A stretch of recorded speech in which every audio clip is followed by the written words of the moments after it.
சாதாரணமான மனிதர் என்று நாம் கண்டிப்பாக நினைக்கக்கூடாது. புரட்சி தலைவி அம்மா ஜெயலலிதா அவர்கள் 2 முறை அண்ணனுடைய இல்லத்தில் வந்து தங்கியிருக்கிறாங்க. 2001, 2004. புரட்சி தலைவி அம்மா அவர்களுக்கு அண்ணன் கூட இருந்து, ஏன்னா அந்த காலத்தில் துக்ளக் சோ ஐயா இவருடைய ஒரு நாள் சொல்கிறார், எஸ்ஆர்எஸ் அண்ணன் காரில் ஏறி ஒரு பக்கம் போகலான்னு.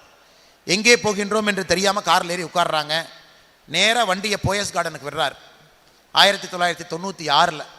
அங்கே போய் ஜெயலலிதா அம்மாவை பார்த்து சோ ஐயா சொல்கிறாங்க, உங்கள் கூடவே இருப்பதற்காக அற்புதமான ஒரு மனிதரை நான் கூட்டிகிட்டு வந்திருக்கேன்.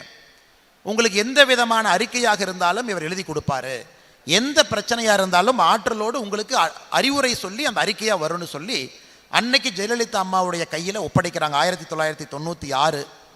அதன் பிறகு புரட்சி தலைவி அம்மா அவர்களுக்கு 642 அறிக்கை எழுதியிருக்கிறாங்க. 642 அறிக்கை புரட்சி தலைவி அம்மா ஜெயலலிதா அவர்களுக்கு அண்ணன் எஸ்ஆர்எஸ் அவர்கள் அறிக்கை எழுதி கொடுத்துருக்கிறாங்க.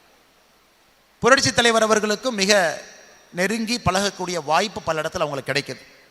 1982 காலகட்டத்தில் சரண் சிங் அவர்களை, 80 காலகட்டத்தில் சரண் சிங் அவர்களை சேலத்துக்கு கூட்டிகிட்டு வந்து விவசாயிகள் சார்பாக ஒரு பாராட்டு விழா எடுக்கிறாங்க. ஐயா அவர்கள் அப்போவே புரட்சி தலைவர் அவர்களை பார்த்து, எம்ஜிஆர் ஐயாவை பார்த்து, நீங்கள் தான் அதற்கு முக்கிய விருந்தினராக வர வேண்டும் என்று 80 சேலத்துக்கு அழைத்து கொண்டு வருகின்றார். 1982 அண்ணன் எஸ்ஆர்எஸ் அவர்களுக்கு அவருடைய தமிழ் புலமையை பாராட்டி கலைவாணர் அரங்கத்தில் விழா எடுக்கிறாங்க.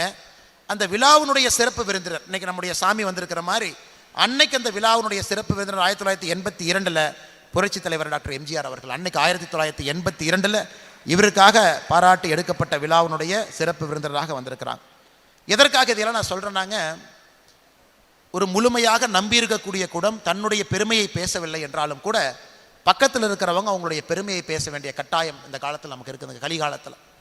அப்படிப்பட்ட ஒரு நல்ல மனிதர் தொடர்ந்து தன்னுடைய எழுத்து திறமையால், தன்னுடைய அற்புதமான அறிவாற்றல்னால, ஞானத்தினால ஐயா விபி சிங் அவர்களோடு நெருங்கி பழகியிருக்கின்றார்கள். விபி சிங் அவர்கள் இல்லத்துக்கு வந்திருக்கிறாங்க.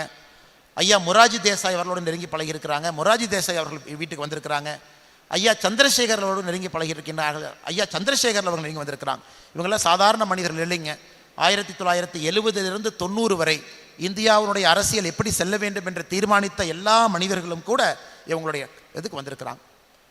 ஒருங்கிணைந்த ஜனதாதள் அந்த கட்சியினுடைய மாநிலத்தினுடைய பொதுச் செயலராக இருந்த பொழுது கன்னியாகுமரியிலிருந்து காஷ்மீர் வரை நடந்து நடைப்பயணமாக ஒரு யாத்திரையாக சென்ற பெருமையும் கூட அண்ணன் எஸ்ஆர் சுப்பிரமணியம் அவர்களுக்கு, அண்ணன் எஸ்ஆர்எஸ் அவர்களுக்கு இருக்கிறது.